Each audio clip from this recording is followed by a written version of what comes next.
Bismillahirrahmanirrahim.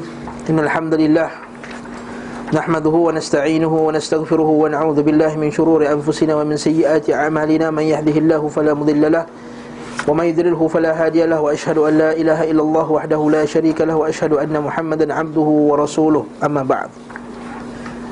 Bab yang ke-58, bab adakah Nabi sallallahu alaihi wasallam melihat Tuhannya. Bab ru'yatullah, bab melihat Allah Subhanahu wa taala adalah salah satu bab akidah dalam Islam, Ahli Sunnah wal Jamaah.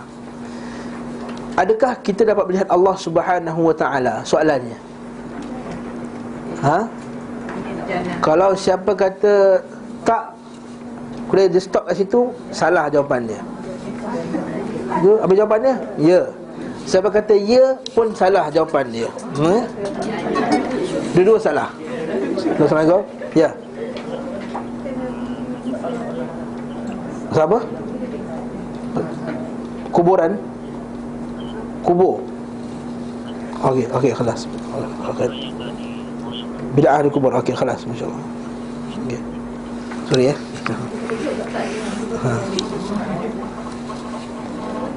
Jadi saya kata Ahli Sunnah wal Jamaah menetapkan ru'yatullah, menetapkan kita dapat melihat Allah Subhanahu wa taala. Tapi bukan di dunia, tetapi di akhirat. Ya, itu akidah kita. Adapun di dunia memang kita tak boleh melihat Allah Subhanahu wa taala. Di akhirat sahih orang yang akan melihat Allah Subhanahu wa taala ialah orang yang beriman. Allah Ta'ala sebut dalam Quran, lilladzina ahsanul husna wa ziyadah. Bagi orang yang beramal saleh itu akan mendapat kebaikan, husna wa ziyadah, dan pertambahan. Husna itu apa? Husna itu ialah syurga, wa ziyadah ialah melihat Allah Subhanahu wa ta'ala. Okey? Dan juga dalam hadis yang sahih juga Nabi kata, dalam hadis yang sahih Nabi sebut, innakum satarawna rabbakum kama tarawna al-qamara lailatal badri laisa dunaha sahabun la tudammuna fi ru'yatihi. Kata Nabi sallallahu alaihi wasallam, kamu semua akan dapat melihat Tuhan kamu kama tarawna al-badr al-qamara lailatal badri, iaitu kamu melihat Allah Subhanahu wa taala dengan jelas, seumpama jelasnya kamu melihat bulan yang mengambang pada malam mula mengambang. Itu laisa dunaha sahabun, yang tidak ada padanya awan, la tudammuna fi ru'yatihi, dan kamu tidak akan berebut-rebut dalam melihat Allah Subhanahu wa taala tadi, sebab semua jelas nampak. Bahkan dalam hadis yang sahih juga, kita ni disuruh berdoa, antara digalakkan berdoa supaya dapat melihat Allah Subhanahu wa taala. Allahumma inni as'aluka an-nadhari ila wajhik wasyauqa ila liqa'ik. Ya Allah, ya Tuhanku, aku berdoa kepadamu ya Allah, agar aku mendapat kelazatan melihat wajahmu ya Allah di akhirat kelak. Wasyauqa ila liqa'ik, dan rindu hendak berjumpa dengan kamu ya Allah Subhanahu wa taala. Itu doa. Maksudnya sunnah tak? Dapat melihat Allah, ya. Bahkan hadis yang sahih, kita tengok orang yang dapat masuk syurga, Allah Ta'ala tanya, nak tak aku tambahkan kamu apa lagi tambahan berkenaan dengan nikmat di syurga? Dia kata, ahli syurga kata, ya Allah, apa lagi nak dapat ya Allah? Semua dah dapat dah, kamu dapat makanan, semua sedap dah. Sekiranya Allah Ta'ala bukakan hijabnya. Kita akan kait dengan hadis Aisyah ni, Allah Ta'ala bukakan hijabnya, bila semuanya lihat, dia kata tak ada lagi nikmat yang paling besar bagi ahli syurga melainkan dapat melihat Allah Subhanahu wa ta'ala. Bukankah itu nikmat yang terbesar bila kita berusaha kerja kat dunia, betul tak? Kita susah-susah bangun subuh, susah-susah tak menjaga halal dan haram, menjaga hawa nafsu kita. Apatah lagi anak-anak muda macam ni, nafsu masih bergelojak lagi, masih kuat lagi, mampu menahan nafsu mereka, lagi menahan benda-benda yang haram untuk dilihat, menahan diri kita daripada mengatakan perkataan-perkataan tak elok, melakukan sunnah-sunnah Rasulullah walaupun susah. Kita sanggup memperjuangkan sunnah Rasulullah walaupun dituduh, dihina, dia apa semua, sanggup membuat apa yang Rasulullah SAW Allah Ta'ala suka dan cinta. Sunnah yang kita nampak lekeh pada pandangan orang, kita ikut juga sunnah Nabi. Simpan janggut, orang kata alah janggut tak handsome nak, apa ni, halus-halus je tak keluar ni, apa semua. Sanggup berhijab walaupun orang kata ni macam kelubung apa kau pakai ni. Nampak tak? Tapi ini semua kesannya apa hasilnya? Ru'yatullah. Ini kita nak, itu yang sebesar-besar nikmat yang kita akan dapat tu. Tapi dalam masalah dunia ini, tapi dalam masalah melihat Allah di akhirat kelak ni, timbul juga ahli-ahli bid'ah yang menolak yang kita dapat melihat Allah Subhanahu wa taala. Antaranya puak-puak Jahmiyah, Mu'tazilah dan golongan-golongan Qadariyah, Mu'tazilah dan Jahmiyah adalah dua kumpulan kelompok dalam Islam yang menolak bahawa kita ni dapat melihat Allah Subhanahu wa taala di akhirat kelak dengan berdalilkan, kita tu dari Quran juga. Patah balik pada kuliah pagi tadi, iaitu pakai Quran juga, pakai hadis juga, tapi salah guna Al-Quran dan hadis. Jadi apa yang golongan-golongan yang sesat ni pakai dalil apa? Dia pakai dalil yang dipakai oleh Aisyah juga. Kalau kita tengok dalam muka surat 59 tu, atau kita patah baliklah hadis ni berkenaan dengan Aisyah, berkenaan dengan adakah Allah Ta'ala melihat, Nabi Muhammad SAW melihat Tuhannya, maka Aisyah kata apa? Aisyah kata, sesiapa yang bukankah nampak tak? Innama Jibril, yang Nabi nampak itu ialah Jibril. Lam arahu ala suratihi allati khuliqa 'alaiha ghaira hatain marratain. Kan bila Nabi SAW bila naik atas Isra' dan Mi'raj, dia kata aku tak nampak je dalam bentuknya yang asal melainkan 2 kali saja. Kan? 2 kali, iaitu bila Isra' Mi'raj satu, nombor 2 Gua Hira ke? Ustaz Ali kata mana? Gua Hira ke? Saya tak rasa Gua Hira.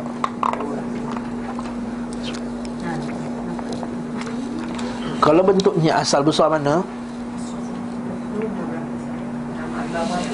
600 sayap kan, 300 sebelah kanan, 300 sebelah kiri. Kalau dia bukakan sayapnya, menutup segala ufuk kan, daripada timur dan barat apa semua, dan jatuhlah semua belian-belian apa semua. Gua Hira besar mana?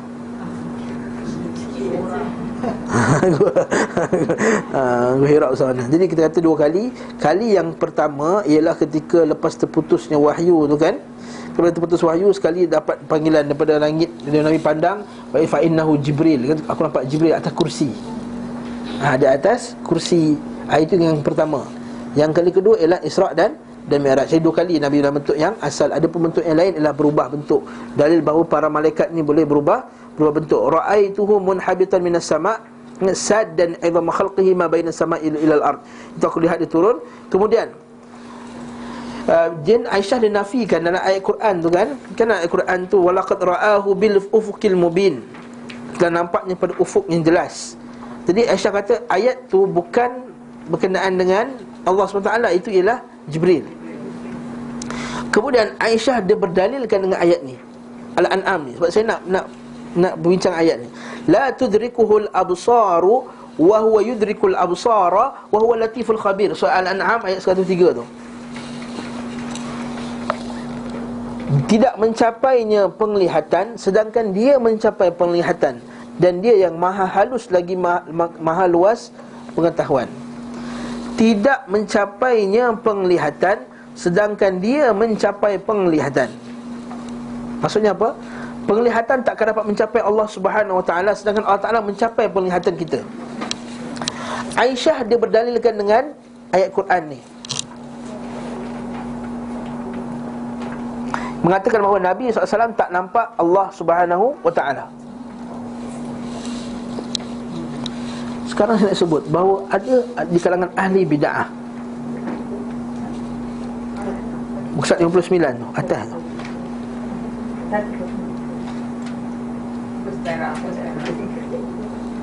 tak jumpa lagi? Tak jumpa dah? Tak jumpa kan? Jumpa tak ni? Nak cerita panjang, nak cerita pasal ahli bid'ah apa semua ni kan silap faham, nak jadi ahli bid'ah nanti Perhatikan Aisyah radhiyallahu anha, dia nak menafikan melihat Allah Subhanahu wa taala. Jadi dia kata ayat ni, dia ambil ayat ni, semuanya kamu ni takkan dapat mencapai Allah Subhanahu wa taala, penglihatan Allah, dan dia mencapai penglihatan kamu semua. Ayat ni ayat yang sama digunakan oleh golongan Mu'tazilah, iaitu golongan akal, dan juga Jahmiyah, untuk menafikan kita dapat melihat Allah di akhirat kelak. Apa itu macam nak buat?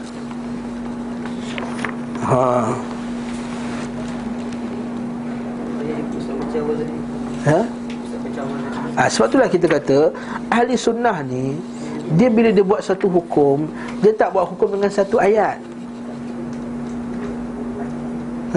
Kalau kita pakai ayat ni saja, kita tak tengok pada ayat-ayat lain dalam Quran, maka kita akan nampak, kita akan tahu, kita akan dakwa bahawa kita tak akan dapat melihat Allah selama-lamanya. Sebab ayat ni kata kamu tak akan dapat mencapai penglihatannya. Penglihatan kamu tak akan dapat mencapainya. Sebenarnya ayat ni hanya untuk menafikan penglihatan kita di muka bumi, satu. Penglihatan kita kepada Allah muka bumi, satu. Yang kedua, ayat ini menafikan kita melihat Allah secara al-ihata, secara keseluruhan.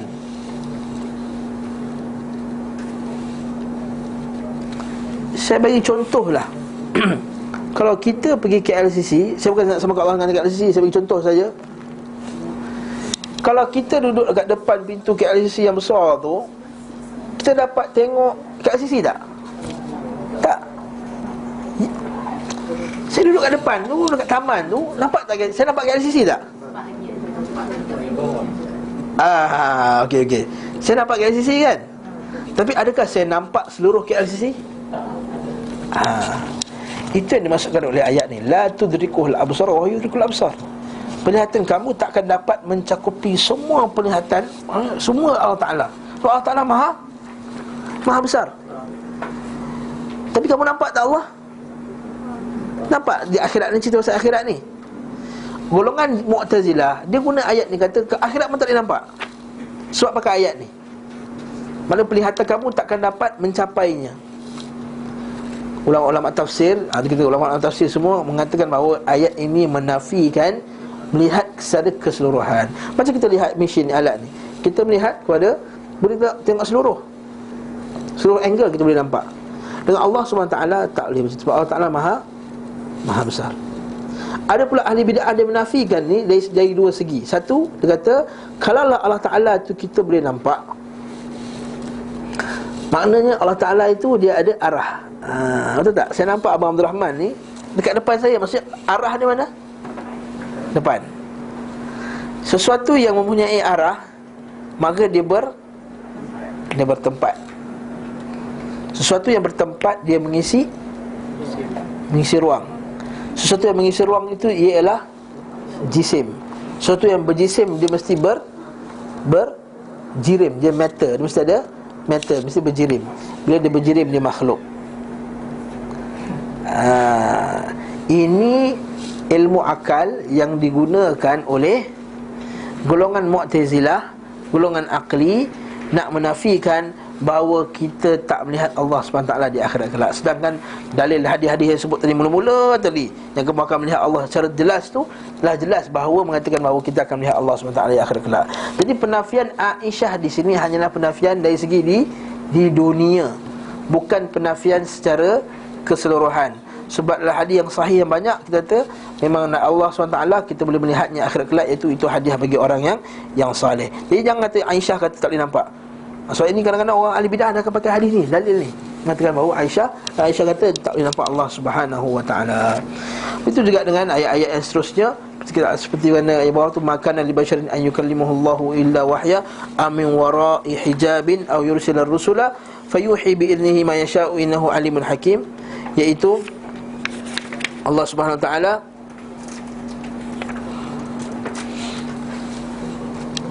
bila turunkan malaikat tu dalam bentuk manusia, sama ada dalam bentuk manusia, illa wahya aw min wara'i hijab, ataupun di belakang hijab tu.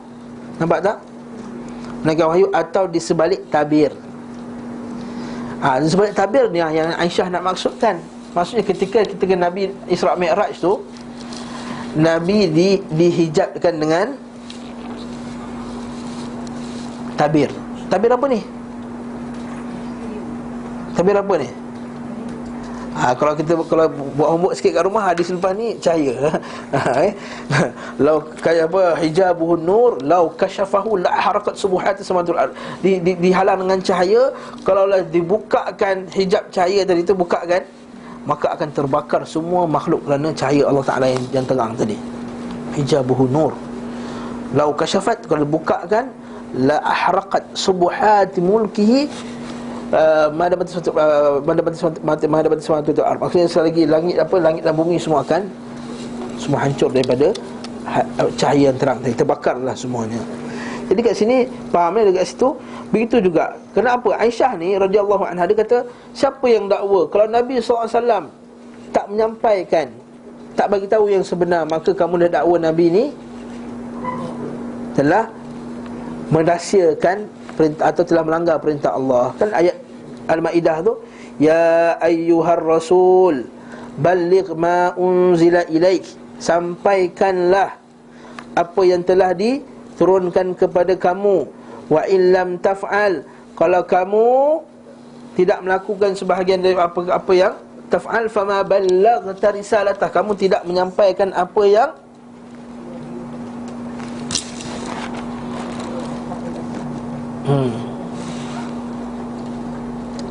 yang kamu telah dihantar kepada kamu. Maksudnya, kalaulah Nabi ni tak sampaikan Islam ni secara habis-habislah, maksudnya ada yang Nabi simpan, rahsiakan, maka kamu telah dakwa Nabi ni telah melanggar ayat perintah Allah Ta'ala ni, balik ma unzila ilaik. Kat sini patah balik pada kuliah kita pagi tadilah, bahawa semua amalan-amalan, betul kata para sahabat radhiyallahu anhum, setiap benda yang mendekatkan kami kepada syurga, Nabi telah jelaskan kepada kami. Dan tak ada perkara yang menjauhkan kami daripada neraka, mendekatkan kami kepada neraka, melainkan Rasulullah telah melarang kami daripada melakukannya.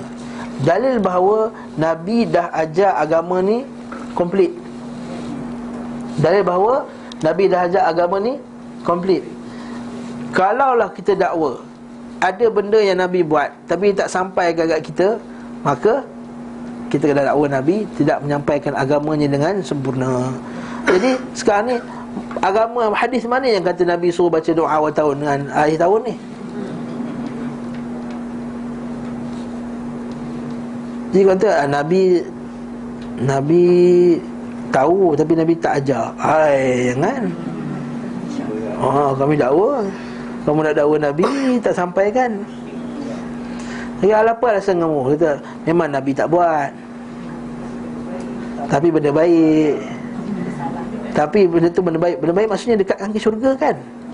Ya. Tadi macam mana hadis tadi? Tak ada benda yang mendekatkan ke syurga melainkan aku dah jelaskan kepada kamu.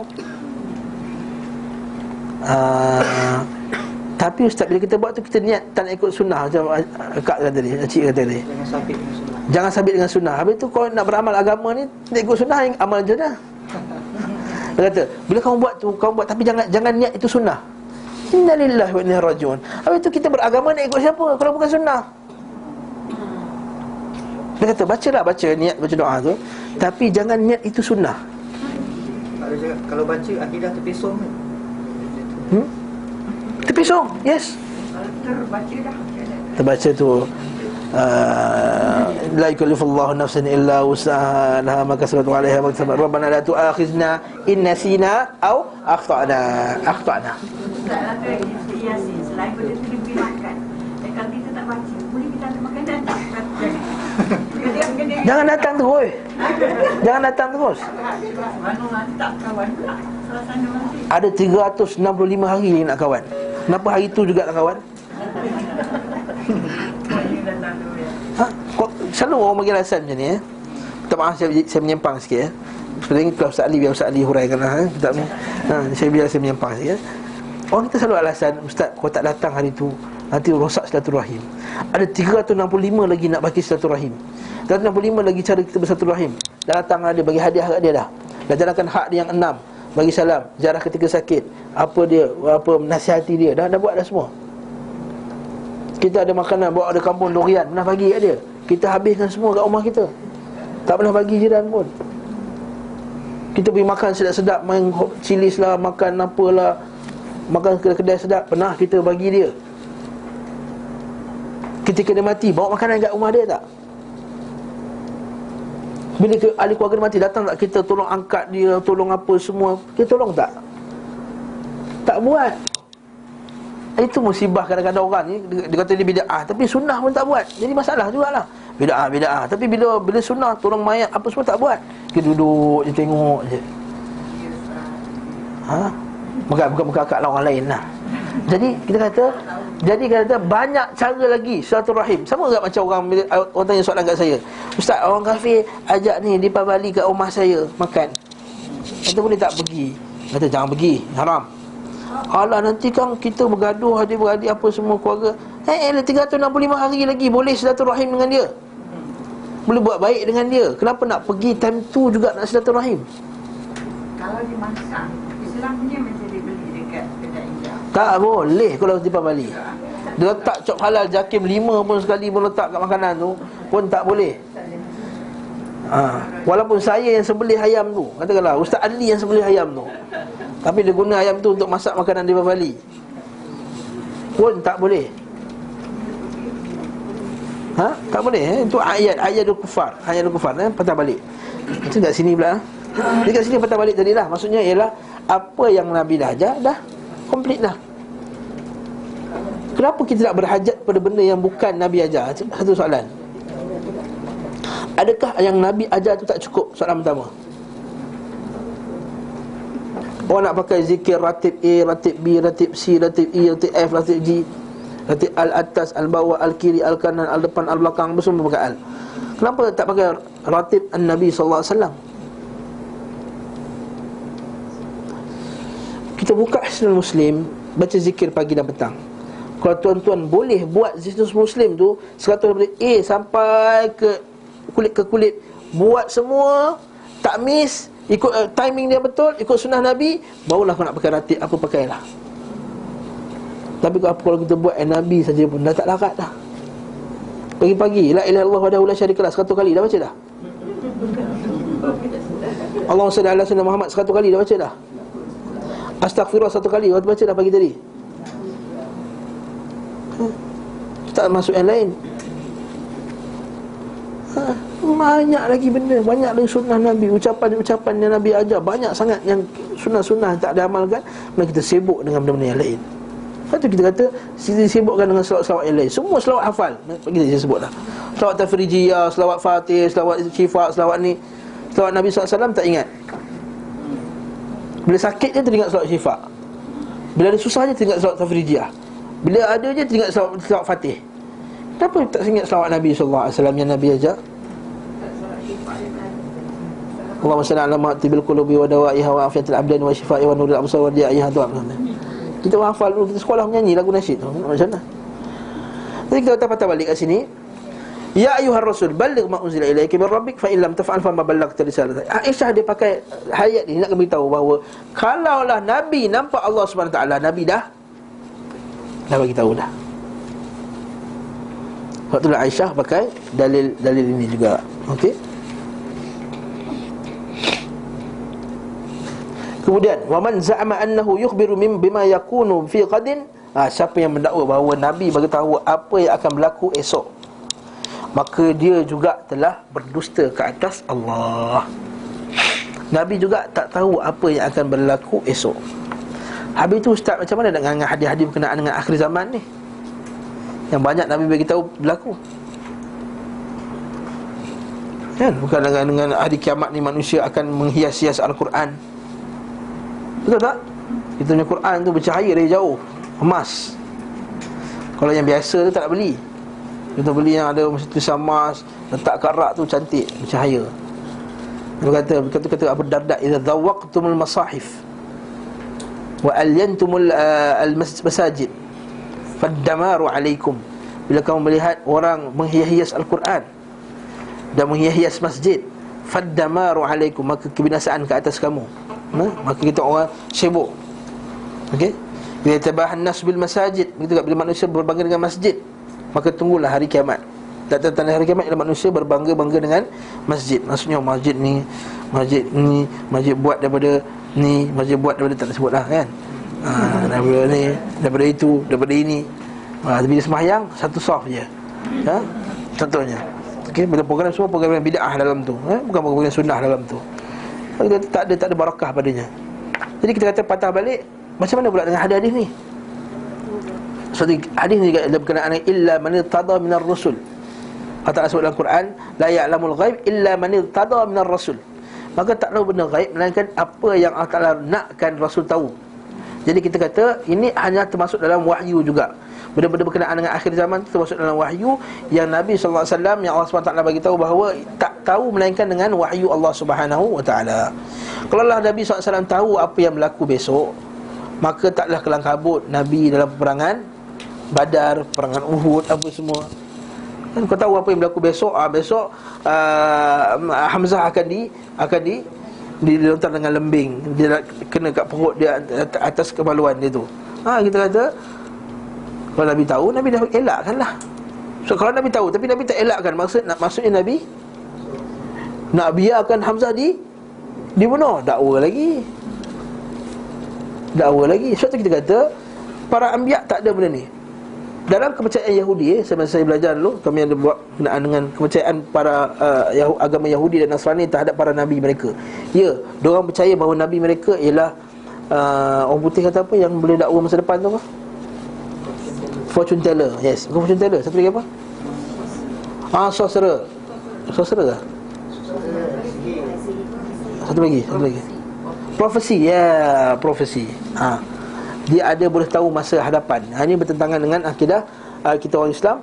Yahudi dia percaya para nabi mereka boleh tahu masa depan.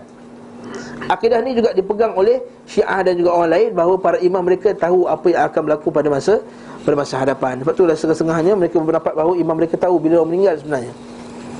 Ini akidah yang kufur. Maka a'zama 'alallahi fariyah. Siapa yang dakwa akidah ni, maka dia kufur. Seperti orang setengah-setengah Arqam dia kata pada tahun sekian dan sekian aku akan jadi Perdana Menteri contohnya. Maka ini kufur murtad, keluar dari Islam sebab mendakwa dia setelah cukup syarat-syaratnya dan dihilangkan halangan-halangan daripadanya. Sebab Allah Ta'ala sebut dalam Quran, qul la ya'lamu man fis samawati wal ardi al-ghaiba illallah. Tak ada siapa yang tahu benda-benda ni semua melainkan Allah Subhanahu wa Ta'ala. Jadi saya kata Yahudi dan Nasrani klaim yang Nabi dia ke atau imam dia tahu masa depan? Nabi Nasrani, Nabi mereka. Nabi mereka yang mana tu? Nabi Musa. Nabi mereka siapa? Nabi Musa, Nabi Isa, Nabi para Nabi mereka sendiri.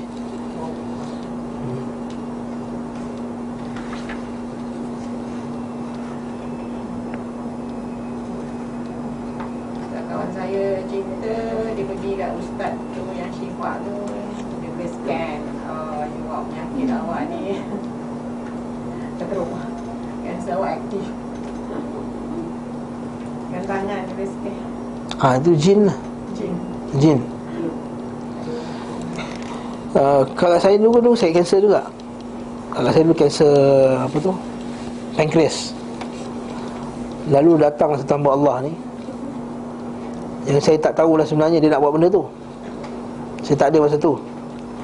Dia datang, ni sebagaimana telah diceritakan kepada saya, dia datang, dia pegang perut kakak saya cerita dalam kuliah akidah Selasa. Dia pegang, dia buat macam ni, macam ni. Lepas tu dia kata minta pen dan kertas. Tu dia tulis. Dan ni bukan cerita bohong, ni cerita sahih.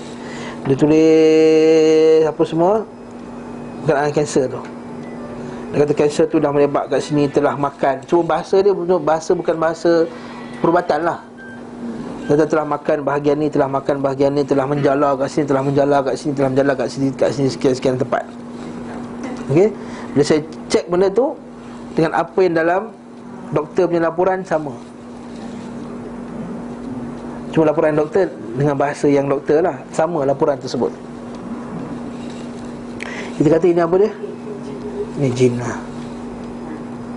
Ini qarin. Ini kerja jin dengan qarin dia. Setiap kita ada qarin, dan qarin ni tahu apa yang berlaku pada badan kita, maka dia telah gunakan sihirnya untuk kontak jin yang lain, supaya kontak dia punya qarin, dan qarin dia bagi tahu. Dia sahaja buat gaya macam ni tu, gaya dia sebenarnya. Dia bukan ada power kat situ pun. Sebenarnya kalau tak buat macam tu, dia buat macam ni je pun, dia boleh buat laporan tu dah. Tapi itu sebenarnya nak tunjuk yang dia ada power, dia hebat lah maksudnya. Ini adalah jin. Syirik, asyirku billah, ini syirik. Wa innahu kana rijalun minal insi ya'udzu birijalin minal jinni fazaduhum rahaqa. Sebagai manusia, surah Al-Jin ayat 6. Sebagai manusia di kalangan manusia ni, lelaki di kalangan manusia meminta pertolongan di kalangan jin, maka bertambah-tambah kufurnya jin tersebut ataupun bertambah-tambah kufurnya manusia tersebut. Ayat tu boleh ditafsirkan dengan dua cara. Jadi kat sini ayat 6 surah Al-Jin, ayat yang awal tu. Mana kalau buat kesilapan, nak taubat tu. Taubatlah sebab taubat dengan syarat-syarat ni lah. Dengan syarat-syarat taubat yang 4 tu lah, yang biasa ulama kita kata, iaitu pertama meninggalkannya, menyesal, berazam tak nak lakukan, dan kemudian kena pulangkan balik lah. Dan hal ni 3 perkara. Fa in tabu wa aqamu salata wa atu zakata fa khallu sabilahum. Kalau Ta'ala sebut dalam Quran dan surah At-Taubah, sekiranya mereka bertaubat, ni orang kafir. Tabu wa aqamu salah, mendirikan salat, wa atu zakah, dan menunaikan zakat, fa khallu sabilah fa ikhwanukum fid din, maka dia adalah saudara kamu dalam agama. Maksudnya okey. Betul, dalam bab syirik ia boleh taubat lagi. Dalil kita kisah-kisah banyak dalam Quran berkenaan dengan orang kafir, kalau dia masuk Islam itu kita taubat. Begitu juga dengan Islam telah lakukan syirik, bila taubat Allah Taala akan ampunkan insya-Allah. Bismillah taala. Tapi buatan saya syirik. Ini termasuk benda yang ghaib. Dan termasuk dalam benda mendakwa benda yang ilmu ghaib ni, apa yang saja berkaitan dengan dia lah, fortune teller lah, percaya kepada perbintangan, ilmu bintang dan apa semua berkaitan dengannya. Macam kita tengok horoskop, horoskop pun ialah satu bentuk yang syirik. Jangan percaya horoskop. Ataupun apa sajalah, feng shui dan apa saja berkaitan dengannya, itu adalah bentuk syirik kepada Allah Subhanahu wa ta'ala. Kemudian wa zada fi riwayah, dan bertambah dalam riwayat lain, qala walau kana Muhammadun katiman syai'an mimma unzila alaihi lakatama hadhihi al-ayah.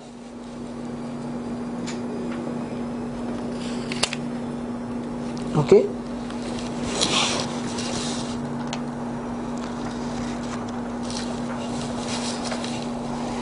Kalaulah Nabi Muhammad SAW tu nak rahsiakan ayat, nescaya Nabi dah rahsiakan ayat yang terkena kat Nabi. Betul tak? Kalau Quran banyak tak ayat terkena dengan Nabi? Banyak ayat abasa wa tawalla. Abasa wa tawalla bila Nabi berpaling, Allah Ta'ala tegur Nabi. Bila berkenaan dengan harta rampasan perang Badar, Allah Ta'ala tegur Nabi. Harta rampasan orang tahanan perang Badar. Kan bila Nabi SAW nak biarkan mereka hidup kan, so mereka mengajar anak orang Madinah tu. Jadi Nabi kata makanan nabiyyin ayyakuna lahu asra hatta ayyakuna lahu asra hatta yuskhina fil ard turiduna arad dunya wallahu yuridul akhirah. Tidak patut bagi Nabi ada tahanan perang dalam peperangan tersebut, hatta yuskhina fil ard, sehingga mereka dihapuskan keseluruhannya, iaitu orang kafir tadi. Turiduna arad dunya, kamu semua nakkan ganjaran dunia, iaitu dapat mengajar apa semua. Wallahu yuridul akhirah, Allah Ta'ala nakkan akhirat. Allah Ta'ala tegur Nabi ketika berkenaan dengan orang munafik, Abdullah bin Ubay, Nabi pergi dekat kubur dia kan, Allah Ta'ala tegur lagi, wala taqum ala qabrihi, tak boleh bagi orang mukmin itu datang pada orang munafik tu, pergi berdiri kat tu, wala taqum fihi abada, tak boleh berdiri pada selama-lamanya. Hanya jangan berdoa, jangan pergi hadir sembahyang mayat pada orang yang munafik. Jadi hukum ni terkena kepada orang-orang yang alim ataupun jadi contoh pada orang. Katakanlah satu kaum tu terkenal seorang ni minum kaki, minum arak, memang terkenal betul, maka orang yang alim atau menjadi contoh dalam masyarakat tu disunnahkan untuk tidak pergi. Sebagai apa? Sebagai mengadapkan masyarakat bahawa ini kesan dia. Kalau kita rasa kita jadi contoh orang ambil ilmu daripada kita orang mengaji daripada kita apa semua, ya ada seorang tu terkenal sebagai orang minum arak ataupun dia mati sebab isap dadah contohnya, kan? Jadi dia mati, kemudian dia kata, ustaz tolong sembahyang. Saya kata saya tak pergi, minta maaf saya tak pergi. Siapa nak sembahyang ni? Orang lain, orang awam biasalah. Orang awam kena mandikan juga, kena mandikan, kena mandikan juga, tu fardu kifayah. Kena buatlah orang lain lah, maksudnya bukan orang alim kat situ. Orang lain tak pandai. Orang lain, ustaz tu yang pandai dalam kampung tu, suruh telefon orang lain buat, hospital buat ke apa ke, dia tak nak uruskan mayat tu. Teguran ni kena kat Nabi bila Nabi pergi kubur Abdullah bin Ubay.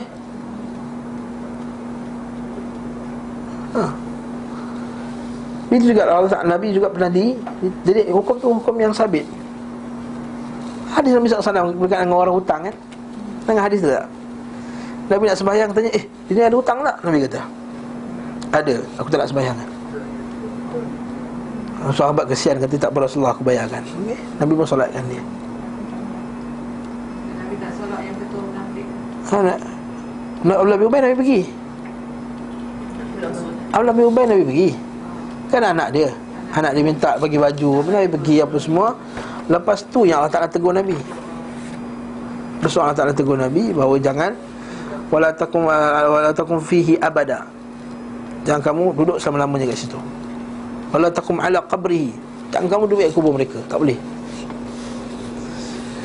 Dan ini juga termasuk ayat ni. Kalau Nabi nak rahsiakan berkenaan dengan Nabi minat dekat isteri Zaid, itu Zainab binti Jahash. Itu tak? Nabi rahsiakan, Nabi minat sebenarnya. Zainab kata, Rasulullah kahwin aku dengan perempuan ni. Tapi lepas tu Nabi kahwin juga kan. Nabi kahwin juga dengan Zainab tu. Akhirnya bila Nabi nikahkan Zaid ni kekasih memang Nabi sayang tu Zaid ni. Lepas tu Usamah bin Zaid anak dia, Nabi gelarkan Usamah tu kekasih anak kepada kekasih. Gelaran dia Usamah bin Zaid. Sebab itulah bila kisah ni, bila Nabi sebenarnya minat dekat Zainab sebenarnya, tapi Zaid kahwin dulu. Itu Allah Ta'ala sebut dalam Quran, dan peganglah dirimu dan ketika engkau mengatakan kepada orang yang Allah memberi nikmat ke atasnya, iaitu Zaid, dan engkau beri nikmat ke atasnya, peganglah untuk dirimu dan isterimu, dan bertakwalah kamu kepada Allah. Maksudnya, wahai Zaid, peganglah isteri kamu ni, kahwinkanlah, dan engkau menyembunyikannya di dalam diri engkau. Maksudnya Allah Ta'ala, Nabi Muhammad SAW sembunyikan perasaan dia suka dekat Zainab sebenarnya. Ini kita fitrah manusia biasa.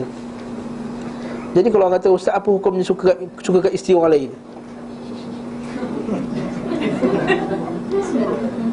Macam mana tu? Bahaya ni hukum kat saya. Tu macam comel isteri orang tu. Kita minat, tapi jangan sampai melakukan benda yang haram. Kita suka je, tapi biarlah, cukup lah. Janganlah layan, jangan tengok gambar ada pula. Tak boleh haram lah ni. Bahasa manusia biasalah. Perempuan tu baik, salihah, apa semua, kita pun minat pada perempuan yang salih. Ini kita fitrah manusia. Tapi jangan dilayan dengan cara yang haram. Maksudnya pergi bercakap dengan dia, telefon dia pula, apa yang istilah sekarang tu, yang satu kata apa friendship apa tu? Plutonic friendship. Ini bukan plutonic, ini syaitanik, ya. Syaitanik friendship, ya. Mana kata plutonic friendship ni? Ada satu ustazah, tak nak sebut nama lah sekali lagi. Kita banyak hentam ustaz-ustazah. Orang awam minta hentam, kita hentam ustaz-ustazah, ya. Dia kata plutonic friendship ni boleh dalam Islam. Mana boleh dalam Islam? Plutonic friendship maksudnya ke saya dengan isteri orang lain, kita sembang masalah. Kalau dia tanya soalan, ustaz saya ada masalah 1, 2, 3, 4, 5, kita jawab 1, 2, 3, 4, 5. Jangan jadi friendship lah lepas tu. Jadi kita minum sama kat Starbucks, sama-sama bincang masalah ni, duduklah depan, lepas tu kan mulalah pun rasa kesian. Rasa kesian, rasa minat pula kat dia. Ni syaitan. Syaitanik, bukan plutonic, syaitanik. Syaitanik friendship. Jadi ini jauhkan daripada sikap ini. Dan engkau menyembunyikannya dalam diri engkau, tidaklah Allah akan menzahirkannya. Nampak, Allah Ta'ala tak menzahirkannya. Dan engkau takutkan, maknanya sedangkan Allah lebih layak untuk engkau takutkan. Nabi takutlah bila cakap benda tu nanti. Inilah Nabi SAW. Takkan Nabi boleh kata, aku sebenarnya minat kepada Zainab ni, nak kahwin dengan dia. Tapi Nabi takutkan. Nabi takut apa orang kata. Nabi manusia. Maka oleh itu dia pun tak beritahu kepada orang lain. Jadi ini kisah dia di sebalik ayat ni. Itu Aisyah kata, kalaulah Nabi nak rahsiakan, Nabi rahsiakan ayat ni, benda ni malukan Nabi tak? Sebab itulah ini kita kata dalil kepada golongan yang menolak kebenaran Islam. Jadi ini dalil bahawa kalaulah Al-Quran tu datang dari Nabi sendiri, Nabi dah lama rahsiakan keburukan kita. Macam kita lah, kita nak cerita keburukan ke orang, mana nak cerita? Saya ni kat rumah macam ni, kat rumah macam ni, mana nak cerita? Nak habislah siqah saya jatuh lah, kepercayaan saya pada orang jatuh. Tapi Nabi SAW, Allah Ta'ala bukakan benda ni. Dan bahawa ini kebenaran ajaran Islam. Dalil bahawa Al-Quran itu betul-betul datang daripada Allah Subhanahu Wa Ta'ala. Dalil bahawa Nabi ini betul-betul jujur dalam menyampaikan. Kita kadang-kadang ustaz tu nak sebut hadis yang terkena kat diri dia pun tak nak sebut. Sebab tak nak kalau sebut ustaz pun buat juga, kena-kena kat dia kan. Tapi Nabi SAW tak, dia sebut juga benda ni walaupun terkena kepada diri Nabi SAW sendiri. Kena nak abasa wa tawalla tu lebih jelas kan. Nabi berpaling abasa wa tawalla anja'ahul a'ma wa man yudrikal anhu. Berpaling, akhirnya Allah Ta'ala tegur dia. Apa yang menyebabkan kamu rasa kamu lebih tahu yang dia ni nak hidayah, dia ni tak nak hidayah, apa semua. Ini dalil bahawa kebenaran Islam. Kemudian daripada Ibnu Mas'ud, hadis 139 daripada Abdullah bin Mas'ud radhiyallahu anhu wa Abi Hurairah, daripada Abu Hurairah juga fi tafsir, wa laqad ra'ahu nazlatan ukhra, dan kamu nampaknya pada penurunan yang lain, iaitu kali yang kedua tu, iaitu bahawa ia adalah Jibril. Daripada Ibnu Abbas radhiyallahu anhu, tidak berdusta hati yang apa yang dilihat. Ma kadzabal fuadu ma ra'a, apa yang hati tidak berdusta apa yang dia lihat. Okey, walaqad ra'ahu nazlatan ukhra, dan kami nampaknya pada pendapat yang pada penurunan yang lain, beliau berkata bagi dia melihatnya dengan hatinya sebanyak 2 kali. Ibnu Abbas dia berpendapat bahawa apa dia? Tadi? Ada yang sebut something tadi? Bukan. Nah, Ibnu Abbas berpendapat bahawa Nabi lihat Allah, tapi bukan lihat dengan pandangan mata, tapi dilihat dengan pandangan hati. Itu maksudnya tafsir bawah ni. Maka dia melihatnya dengan hatinya sebanyak 2 kali.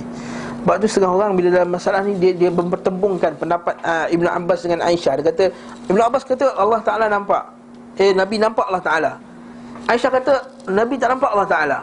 Dia kata Ibnu Abbas kata nampak Allah Ta'ala 2 kali. Tidak, sebenarnya Ibnu Abbas kata bukan nampak dengan pandangan mata ni, mata kepala ni, tapi dengan mata hati. Macam mana pandangan mata hati? Wallahu ta'ala a'lam bissawab. Okey, itulah hadis terusnya daripada Abi Dzar radhiyallahu an, beliau bersabda, qala sa'altu Rasulullah sallallahu alaihi wasallam, aku telah bertanya Rasulullah sallam, hal ra'aita rabbak, adakah kamu telah nampak Allah Tuhan kamu? Qala nurun anna ara, cahaya, macam mana aku dapat melihatnya? Dan satu riwayat ra'aitu nura, aku nampak cahaya. Apa cahaya ni? Hadis Ibnu Mas'ud, Abi Musa pula mensyarahkannya. An Abi Musa radhiyallahu anhu, daripada Abi Musa, dan beliau telah berkata, qama fina Rasulullah sallallahu alaihi wasallam, telah berdiri di tengah-tengah kami Rasulullah sallallahu alaihi wasallam dengan 5 perkataan. Faqala inna Allah azza wa jalla la yanam wa la yanbaghi lahu an yanam. Nabi SAW itu, Allah SWT itu tidak tidur dan tidak layak baginya untuk tidur. Itu satulah, la ta'khuzuhu sinatun wala naum. Itu kesempurnaan sifat Al-Hayyu Al-Qayyum. Kata ulama, kesempurnaan sifat Al-Hayyu Al-Qayyum, iaitu dia tidak tidur dan tidak mengantuk. Kemudian yakhfidul qista wa yarfa'uhu, dia menurunkan timbangan dan mengangkatkan timbangan. Maksudnya dalam menimbang nantilah amalan orang di akhirat kelak. Yurfa'u ilaihi amalul laili qabla amalin nahar, diangkatkan kepadanya amalan pada waktu malam sebelum amalan waktu siang. Maksudnya kita ni, laporan kita sampai dekat Allah Ta'ala ada beberapa peringkat. Satu setahun sekali, satu setiap Khamis dan Jumaat, satu lagi pagi dan petang sebelum asar. Bukan pada malam satu Muharram. Sekali lagi, orang tutup buku, buka buku, tak ada. Betul tak pada bulan Syaban tu? Ya betul, ada orang setengah ulama kata pada bulan Syaban tu ada pertukaran buku, tapi bukan pada malam nisfu Syaban. Bukan pada malam nisfu Syaban. Jadi nisfu Syaban tak payah baca Yasin 3 kali dah. Baca 3 kali dia niat apa? Pertama, dipanjangkan umur. Niat kedua apa? Murahkan rezeki. Yang ketiga apa? Tak ingatlah saya ada 3 kali, dia tak buat lama dah. Jadi ada 3 tu baca Yasin dengan niat tertentu tu. Kita kata ini adalah satu bukan daripada sunnah Nabi sallallahu alaihi wasallam. Hadis berkenaan amalan nisfu Syaban dan apa-apa saja beramalan dengannya, kebanyakannya semua ataupun hampir semuanya tidak sahih. Ada hadis dari Ali radhiyallahu anhu, siapa yang pada malamnya beramal, paginya berpuasa, ada hadis tu. Tapi hadis tidak sahih. Apatah lagi puasa 1 Muharram, lagi dah tak ada hadis Nabi sallallahu alaihi wasallam. Puasa 1 Muharram, lagi dah tak ada hadis Nabi sallallahu alaihi wasallam. Okey. 10 ya, hari Ashura. Itu hari Ashura. Berkenaan dengan Nabi SAW bila masuk Madinah, bila Nabi tahu apa hari asal kamu puasa hari ni. Kata, ialah hari inilah Nabi Musa diselamatkan, Nabi Adam diturunkan, apa semua. Kan Nabi SAW kata, hari ni yang lebih layak untuk kamu, hari ni bagi kami lah, kami lebih layak untuk berpuasa. Dan sekiranya sempat untuk puasa tahun depan, maka aku puasa 9 hari bulan juga. Maka Nabi pun kata, tapi Nabi tak sempat puasa 9, maka kita, sebab tu kita disunahkan juga puasa 9 hari bulan. Maka adakah kita disunahkan juga puasa 11 hari bulan? 9, 10 dan 11. Sekiranya kita tak puasa pada 9, kita puasa 10, kita boleh buat 11. Supaya apa? Khaliful Yahud. Kita boleh berbeza dengan Yahudi, sebab Yahudi puasa pada 10 hari bulan saja. Tapi sekiranya tak mampu juga pun tak ada masalah, puasa jelas 10 hari bulan tu. Sebab Nabi kata kita lebih layak, berhak untuk berpuasa pada hari ini. Kalau 9, 10, 11, kita kata dapat niat puasa 3 hari sebulan tu lah. Kan hadis Abu Hurairah radhiyallahu anhu, Nabi SAW dia kata, aku disuruh oleh tidak meninggalkan beberapa perkara, antaranya puasa 3 hari pada setiap bulan. Walaupun ada hadis lain yang kata dia letakkan 13, 14, 15 sebenarnya yang afdal, itu hari putih. Tapi sebagian ulama memandang bahawa 3 hari tu tak kisah mana-mana, awal ke, akhir ke, tengah-tengah ke. Walaupun tengah-tengah tu yang paling afdal. Ya, apa dia? Ada tadi dengar kata dari 1 bulan sampai 10 hari Muharram. Tak, sebenarnya ada hadis Nabi SAW, hadis sahih. Nabi kata puasa yang paling solat yang paling afdal selepas solat malam ialah solat fardu ialah solat malam. Kan Nabi kata kan, afdalus salatu ba'da salatul fardhilah salatul lail. Solat yang paling afdal selepas solat fardu ialah solat malam, qiyamul lail. Dan seafdal solat selepas puasa Ramadan ialah puasa bulan Muharram. Puasalah banyak mana pun puasa bulan Muharram, cuma jangan puasa sebulan, satu bulan penuh. Sebab hadis Aisyah radhiyallahu anha, Aisyah kata, aku tak pernah tengok Nabi puasa sebulan melainkan Ramadan. Satu. Yang kedua, hadis Aisyah juga, kami lihat Nabi SAW kadang-kadang puasa sampai nampak tak buka-buka, tapi kadang-kadang buka sampai nampak macam tak puasa-puasa Nabi ni. Nampak tak? Ada kadang-kadang kan? Satu. Yang kedua. Yang ketiga, jangan tetapkan pula 1 sampai 10. Jangan pula kenapa 1 sampai 10? Ya, special 1 sampai 10 ni sekian dan sekian. Dia tak sama macam hari-hari Zulhijjah itu. 1 sampai 10 Zulhijjah Nabi, betul. Nabi kata, Nabi bersumpah dengan 1 sampai 10 Zulhijjah kan. Allah Ta'ala kata, wal fajri walayalil ashri. Walayalil ashri yang 10 tu apa dia? Iaitu 1 sampai 10 Zulhijjah. Sehingga ulama bincang mana lagi afdal, 10 akhir Ramadan ke ataupun 10 awal Zulhijjah ni. Lepas tu ulama Ibn Taymiyah rahimahullah dia kata, ya afdalnya kalau malam afdal Ramadan, kalau siang afdal Zulhijjah. Nampak tu kehebatan bulan Zulhijjah pada waktu siang. Ada pada bulan Muharram tak disebut 1 sampai 10 tu ada fadilat tertentu. Wallahu alam. Tapi bolehlah puasa. Boleh, tapi bolehlah puasa, tak kisahlah, puasa lah macam biasa. Puasa Isnin Khamis, puasa penuh banyak-banyak pun tak ada masalah. Cuma jangan i'tiqad lah pada-padanya ada special 1 sampai 10. Kenapa 1 sampai 10 saja? Kat situ soalannya. Mengkhususkan benda yang tak khususkan dari Nabi SAW adalah satu bentuk yang takut terjatuh dalam bid'ah. Jadi kat sini diangkatkan, kita kata malaikat kan, Nabi kata ta'aqabuna fikum malaikatun bil laili wa malaikatun bin nahar. Akan bergilir-gilirlah malaikat pada waktu pagi dan waktu malam kan. Jadi waktu pagi tu hantar kata macam mana keadaan hamba-Ku pada waktu pagi ni, hamba kamu sekarang sembahyang subuh, alhamdulillah. Jadi malaikat asar pun dia naik balik, dia kata macam mana keadaan hamba-Ku, macam mana keadaan mereka pada waktu subuh tu, macam itulah mereka pada keadaan waktu asar ni, iaitu mereka sembahyang solat asar dan subuh berjemaah, ataupun solat asar dan subuh walaupun tak berjemaah. Itu untuk wanita. Kat sini kita kata kelebihan sembahyang subuh dan asar, betul Allah Ta'ala sebut dalam Quran, hafizu ala salati wa salatil wusta. Jaga solat dan solat yang tengah. Solat yang tengah ni kalau kita ukur, kenapa tengah? Ulama kata asar kan. Kalau asar sebab kalau ukur daripada subuh kan. Subuh, zuhur, asar, tengah. Maghrib, isyak. Itu kalau kita kira daripada daripada subuh. Okey. Kalau kita kata pula 2 solat malam dengan 2 solat siang. Apa 2 solat malam? Maghrib dan isyak kan. 2 solat siang apa? Subuh dan subuh, zuhur, asar. Maksudnya kita kata. Jadi subuh, zuhur dan asar. Jadi subuh tengah-tengah antara solat malam dan solat siang kan. Solat siang ada 3 kan. Subuh, zuhur, asar. Jadi subuh tu celah-celah, solat malam 2 tengah. Sebab tu ulama kata husta tu juga ialah solat subuh. Tapi pendapat yang rajih dalam masalah ni yang kuat ialah solat asar. Macam mana dekat Ashura? Sebab tugas masa kan dia buat Ashura. Buat Ashura tu apa? Buat Ashura tu. Buat tu apa? Bubur lah tu maksudnya. Bubur Ashura tak, bukan sunnah. Itu senang cerita lah. Tak sunnah.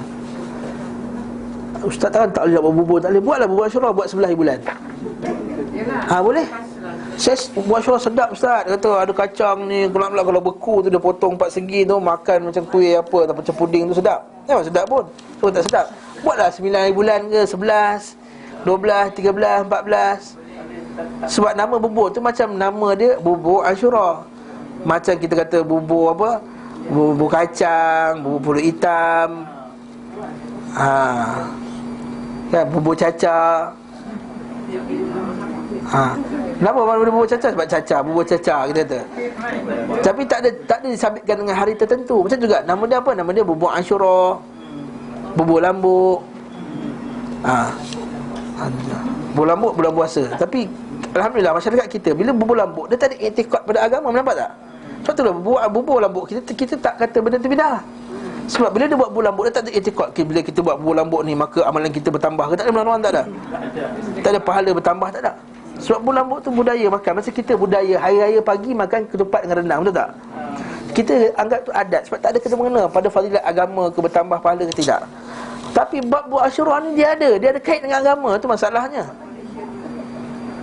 Kalau adat dan tak ada kena dengan agama, setiap kali saya datang ke Yayasan Taklim saya nak pakai tudung hijau contohnya. Tak ada masalah. Sebab apa? Saya suka tudung hijau ni, nampak Islamik. Tapi kalau kata aku dah tudung hijau sebab bila tudung hijau ni pahala lebih. Kat sini ada masalah. Macam juga orang pergi Mekah pakai selipar putih tu. Kan pergi Mekah bila umrah kan, mesti nak pakai selipar putih getah tu. Kita kata kenapa pakai selipar putih? Kata bersih Ustaz, tak ada masalah adat. Ataupun memang style lah orang pergi umrah pakai selipar putih getah ni. Tapi kalau dia iktikad bahawa selipar putih lagi banyak pahala, kat situ ada masalah. Nabi suka putih bukan selipar putih, baju putih. Nabi bukan selipar kasut kulit apa kasut mana.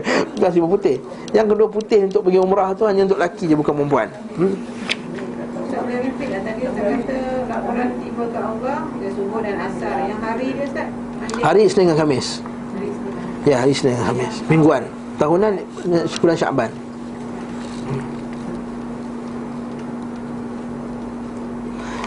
Sikit lagi ya. Hijabuhun nur, dan hijabnya adalah cahaya.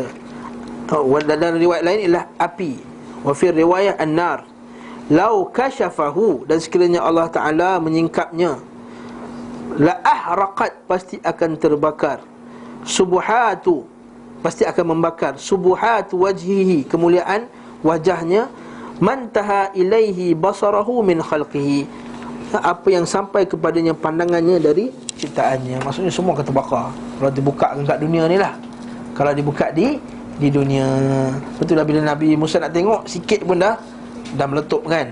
Pun dapat sikit je pun dah meletup, dah tak mampu dah tengok. Akhirnya Musa kata, aku minta ya Allah, minta maaf kerana aku minta yang apa yang patut aku tak minta.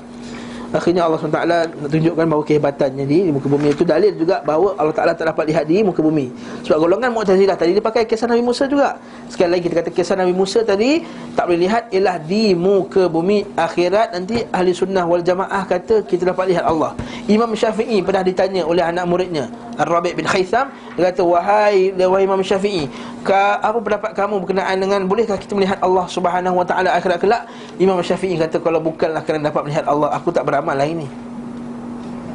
Maksudnya Nabi Imam Syafi'i nak tengok Allah, nak tengok Allah itulah motivasi dia beramal soleh di muka bumi Allah Subhanahu wa ta'ala ini. Wallahu ta'ala a'lam bis-shawab. Allah ta'ala bis-shawab. Ada soalan tak? Dah cukup dah soalan ya? Alhamdulillah. Tafsir ayat apa? Surah Al-Ma'un. Al-Ma'un. Pasal yang fawaidu bil musallin tu ya. Arti dia limited kepada allazi lahu sulatin sama ataupun orang lain pun boleh relate dengan fawaidu bil musallin. Maksudnya musallin tu orang yang solat. Untuk istilahnya orang kata orang yang lewat-lewatkan. Tak, apa tu dia kata dalam tafsiran ayat tu, fawailul lil musallin alladzina hum an salatihim. Perkataan an tu yang membezakan. Kalau alladzina hum fi salatihim, dalam salatnya, waktu sebagai ulama kata kalau la fi salatihim, habislah kita semua kita kena celaka.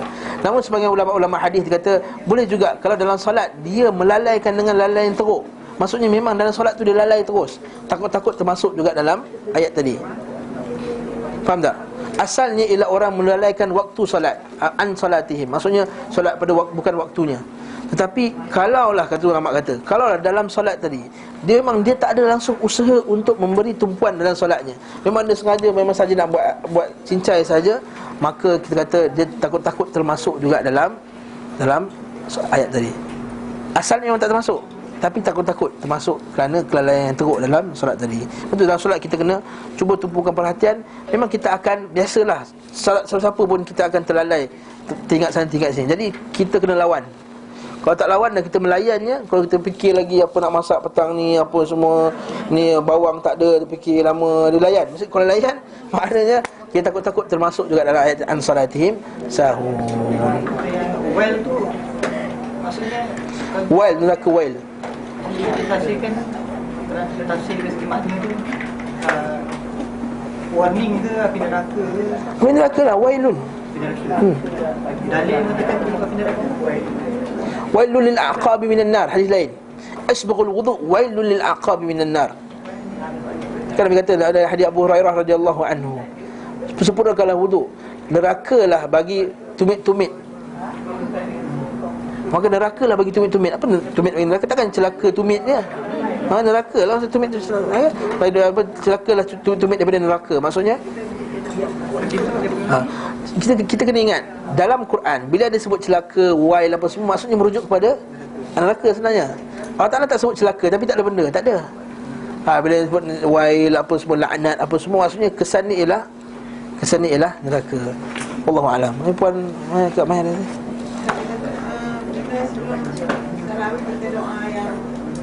Allahumma inna nas'aluka ridhaka wal jannah tu. Lindungi fitnah hidup dan mati. Oh tu, fitnah hidup dan mati, yes. Fitnah mati is neraka. Fitnah hidup. La, fitnah mati bukan neraka. Fitnah mati ialah fitnah orang yang dah mati.